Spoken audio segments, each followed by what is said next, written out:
Olá, minha Paraíba, muito boa tarde. É quarta-feira, dia 23 de novembro de 2022. Nós estamos ao vivo, começando mais uma edição do Seu Rei de Verdade. Eu vou direto para Brasília com Napoleão de Castro, que nesta quarta-feira tem as notícias aí da capital federal. Napoleão, muito boa tarde, querido. Um abraço, Luiz. Muito boa tarde a você. Cumprimentar o nosso telespectador.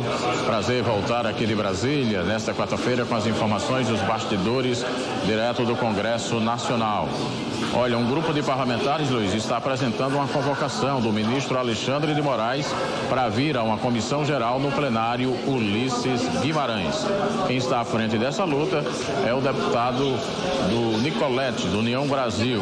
Ele conversou conosco e deu detalhes dessa convocação. É importante ressaltar aqui que nós precisamos de um terço da assinatura dos deputados aqui dentro da Câmara dos Deputados. Eu já fiz a minha assinatura, esse requerimento, um requerimento que transforma uma sessão plenária em comissão geral, para que a gente possa convidar o ministro Alexandre de Moraes e também que os deputados possam participar, questionando, criticando, dando sugestões e entendendo as decisões judiciais do ministro. Hoje, infelizmente, nós estamos sendo cerceados da nossa liberdade de expressão, nós temos uma imunidade dentro da Constituição Federal, no artigo 53, que coloca inviolável civil e penalmente palavras, opiniões e o voto dos deputados e senadores, e hoje estão bloqueando contas do Instagram, Facebook, Twitter, dos parlamentares e também da população em geral. Então nós estamos aqui fazendo o nosso dever de casa. Eu assinei esse requerimento, nós vamos convidar o ministro para poder vir dentro do plenário discutir esse tema importantíssimo, que é a liberdade de expressão de todo o povo brasileiro e principalmente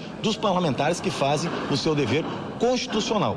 Em termos de trabalhos nesta quarta-feira, a comissão de transição, novos nomes foram anunciados pelo vice-presidente Geraldo Alckmin, ele que é o coordenador da equipe de transição, incluindo o paraibano Gervásio Maia Filho, deputado federal do PSB, que passa a integrar também essa comissão de transição do novo governo. Importante destacar, Luiz, que os trabalhos de comissão na Câmara e também no Senado, com efetiva movimentação nesta quarta-feira, tanto nas comissões da Câmara como também do Senado da República. São as informações de Brasília, Napoleão de Castro, para o Rei de Verdade. Ok, Napoleão, muito obrigado aí pelas informações de sempre. E aqui na Paraíba repercutiu naturalmente essa posição do PL, que ontem, através do seu presidente Valdemar da Costa Neto, entregou aí, ao Tribunal Superior Eleitoral um questionamento, um relatório aí questionando o resultado das urnas, o uso das urnas no modelo de 2020 para trás nas eleições do segundo turno das eleições. O presidente do Tribunal Superior Eleitoral, ministro Alexandre de Moraes, deu prazo para que o PL também fizesse um relatório sobre as urnas do primeiro turno, segundo ele, as mesmas urnas usadas para eleger os governadores, os deputados estaduais, deputados federais e senadores, foram as urnas que foram usadas no segundo turno. Aqui na Paraíba, naturalmente, isso repercutiu entre a classe política, deputados do Partido dos Trabalhadores, de Lula, naturalmente criticaram a ação do PL, fizeram um questionamento em relação se cada um desses eleitos no primeiro turno ligados a Bolsonaro, se eles estariam também dispostos a renunciarem das suas vitórias no primeiro turno em função desse questionamento das urnas.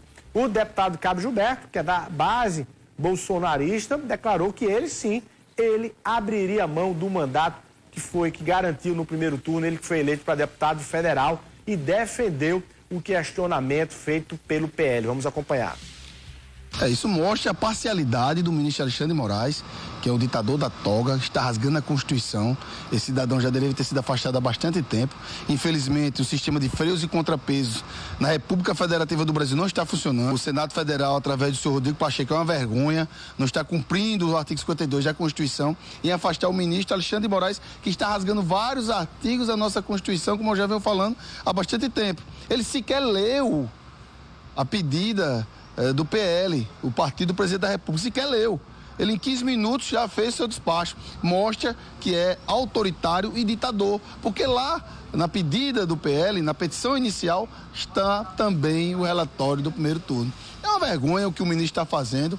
contaminou as eleições, porque ele foi totalmente parcial a favor de um dos candidatos, que foi descondenado pela essa própria Suprema Corte, que infelizmente envergonha a nação brasileira. Sequer pode sair do país. Lá em Nova York os senhores viram o que aconteceu, porque a população brasileira não vê com bons olhos a atitude dos ministros da Suprema Corte. Não todos, mas a grande maioria. A estratégia deles é essa, mas eu já deixei claro desde ontem que eu abro mão do meu mandato e participo novamente das eleições, desde que elas sejam 100% transparentes, respeitando o artigo 37 da Constituição, no que diz respeito à transparência.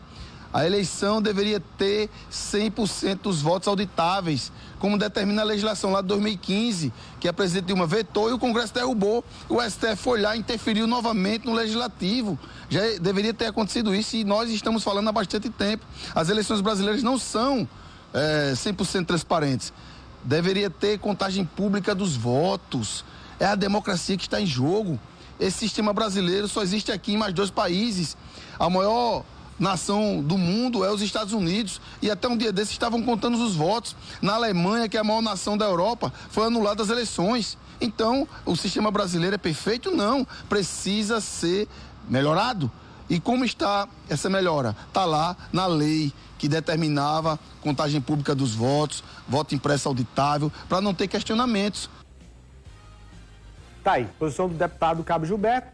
Na minha visão, a legitimidade do ponto de vista jurídica, para que se questione as eleições dentro ali dos instrumentos que possam ser possíveis de questionamento. Aí a Justiça Eleitoral, o TSE, vai lá e explica tecnicamente, né, que como é, e aí está tudo basicamente resolvido do ponto de vista de um país equilibrado. Fora do equilíbrio, nas paixões, não tem muito o que discutir, porque ninguém quer ouvir argumento de ninguém. Agora, se só registrar, com todo respeito ao deputado Cabo Gilberto, que já esteve aqui várias vezes conosco, e eu particularmente considero uma das figuras políticas em ascensão aqui na Paraíba. Mas o que ele está dizendo é uma bravata de colocar o mandato dele à disposição, a eleição dele para deputado federal, porque ele sabe que não vai dar em nada, por isso que ele sustenta essa palavra. No dia que ele souber que ia prosperar uma ação que anulasse a votação do primeiro turno, não ficava um eleito. Olha o que eu estou dizendo aqui para você que está me acompanhando.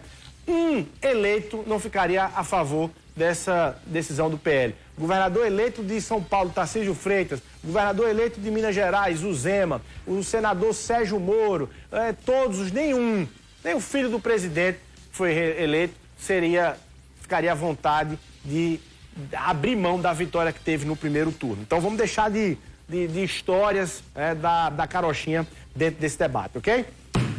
Aqui comigo, o deputado estadual Eduardo Carneiro. Ele que foi reeleito no primeiro turno. Até vou começar perguntando a ele se ele aceita botar a vitória dele em questionamento das urnas do primeiro turno. E agora ele está querendo ser candidato a presidente. Aliás, candidato ele já é. Ele está querendo ser presidente da Assembleia Legislativa da Paraíba. Deputado Eduardo Carneiro. Boa tarde, seja bem-vindo aqui ao Rede Verdade. Você abriria mão da vitória do primeiro turno para questionar as urnas, deputado? Boa tarde, Torres. Boa tarde a todos os telespectadores. Uma alegria muito grande poder estar mais uma vez aqui participando do seu programa, de tanta audiência. Então, saudar a todos os que nos acompanham nesse momento. Já respondendo sua primeira pergunta, de hipótese alguma, eu respeito exatamente o resultado das urnas, né? Não só a nossa, mas todos os que venceram as eleições, até porque sempre se teve processos limpos e as urnas eletrônicas, na verdade, elas são realmente hoje conhecidas pelas mais seguras do mundo. Então, nós temos hoje estabelecido por vontade popular os que foram eleitos, né, no último pleito, em primeiro e segundo turno, e isso precisa naturalmente ser respeitado. Então, é fundamental respeitar o resultado das urnas e acredito muito que se isso estiver na cabeça de todos, quem pensa no Brasil, quem ama o Brasil, quem ama seus estados, ele vai, sem dúvida nenhuma, desarmar os palanques e ajudar o Brasil, ele avance e cresça. E por falar em resultado das eleições, você teve aí uma votação para essa reeleição, mais que o dobro, é isso? Mais do que o dobro da primeira eleição de 2018? Exatamente. Nós tivemos em 2018, pouco mais de 17.690 votos. Nesta última eleição, nós demos um salto para 47.500 535 votos. Então, praticamente triplicamos a votação e eu só tenho a agradecer ao povo da Paraíba por ter reconhecido o que nós fizemos nos 4 anos do nosso primeiro mandato, uma oportunidade que pedi lá atrás para poder trabalhar, mas acima de tudo, de cumprir com nossos compromissos, que essa é uma marca nossa, de cumprir com aquilo que nós estabelecemos e, acima de tudo, de poder demonstrar às pessoas que através de um mandato participativo, de um mandato legislativo, você consegue, sem dúvida nenhuma, melhorar e transformar a vida das pessoas. Então, essa mensagem foi aceita e é tanto que nós tivemos aí um crescimento, né, de praticamente triplicar nossa votação, 30 mil votos. Eu nem sei se já se teve um crescimento dentro das legislaturas de um deputado no seu primeiro mandato para o segundo aumentar 30 mil votos aqui na Paraíba. Eu fico muito feliz com cada voto recebido, mas, acima de tudo, aumenta a minha responsabilidade para trabalhar pelo povo da Paraíba. É essa votação que lhe credencia para você estar colocando seu nome para disputar a presidência da Assembleia, deputado?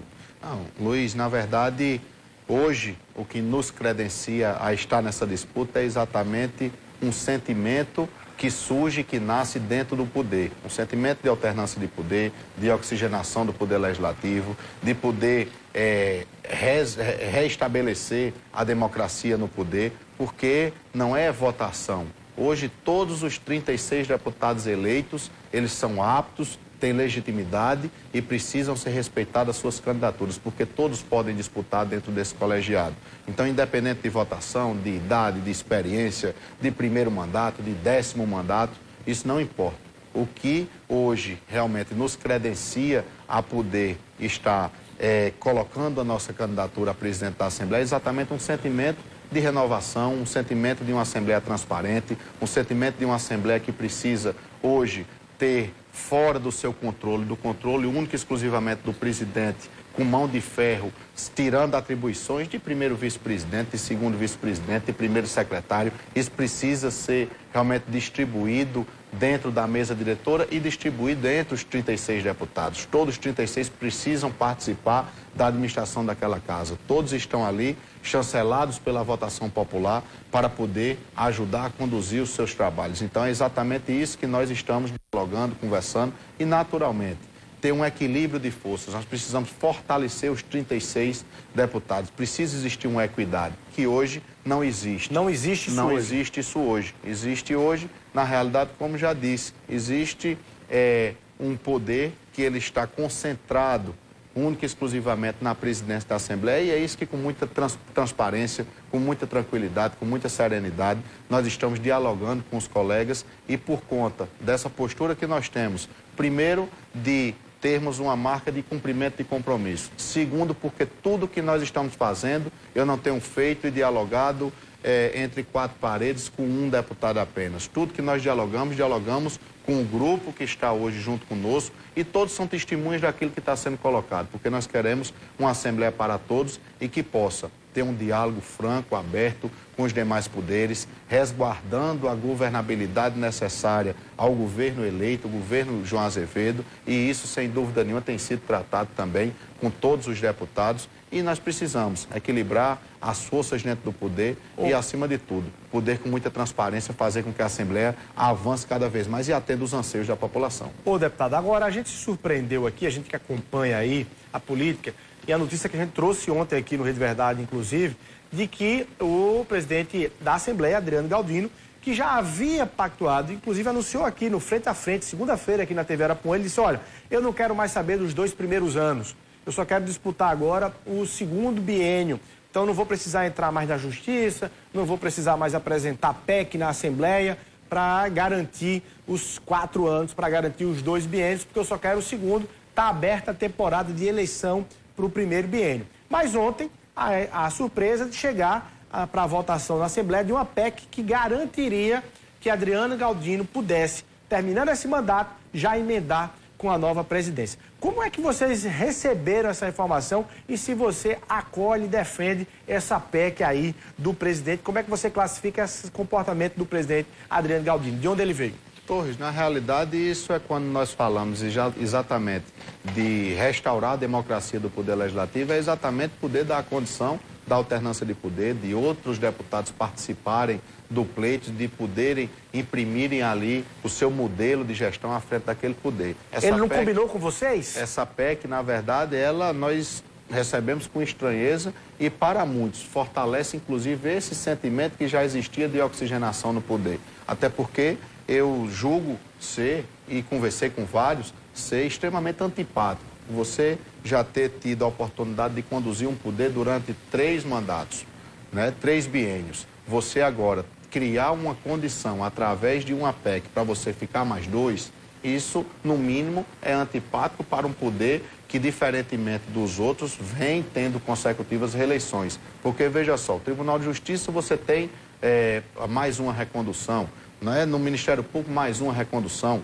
No governo do Estado, poderes executivos, mais uma reeleição apenas. Então, nós teríamos um cenário de, ao final desse mandato que nós estamos, dos 2 biênios, 5 biênios, né? 5 mandatos de presidente. Então, obviamente que nós não concordamos, nós defendemos exatamente o contrário. É tanto que dentro do nosso grupo nós estamos defendendo que o deputado Eduardo Carneiro, ele é candidato ao 1º biênio, vai encerrar o 1º biênio, passar o bastão para o 2º biênio, para o novo presidente. Nós estamos nesse momento... Inclusive o próprio Adriano Galdino já teria... Nós estamos fazendo nesse momento uma dobradinha, né, dentro do nosso grupo com o deputado também da base do governo, o deputado Galego de Souza, que já tem também tido a manifestação de apoio, os mesmos apoios que nós temos para o 1º biênio, Galego de Souza tem para o 2º biênio. Então nós temos colocado isso, que isso será passado para o 2º presidente e assim sucessivamente. Tem que ser assim. Nós precisamos entender que essa oxigenação ela é necessária em todos os poderes. E é isso que nós estamos defendendo com muita transparência, dialogando de maneira clara com os colegas e os colegas todos os dias. Nós estamos conversando, dialogando, nos reunindo, falando por telefone e fortalecendo cada vez mais essa união em torno de uma Assembleia para Todos, que é o que nós estamos pregando. O presidente Adriano Galdino, então, não combinou nem com o governador, nem com a bancada para fazer esse movimento da PEC. A PEC ela vem seguindo uma tramitação interna na Assembleia, né, na CCJ, que teve sua aprovação. Em seguida, o presidente criou a comissão eleitoral, a comissão especial. Dentro da comissão especial, agora, após a sua aprovação, ela já seguirá provavelmente nos próximos dias para o plenário. Mas eu tenho... Se essa PEC passar no voto, se ela passar no voto, você vai para a Justiça questionar esse debate ou você acha que juridicamente ele até pode?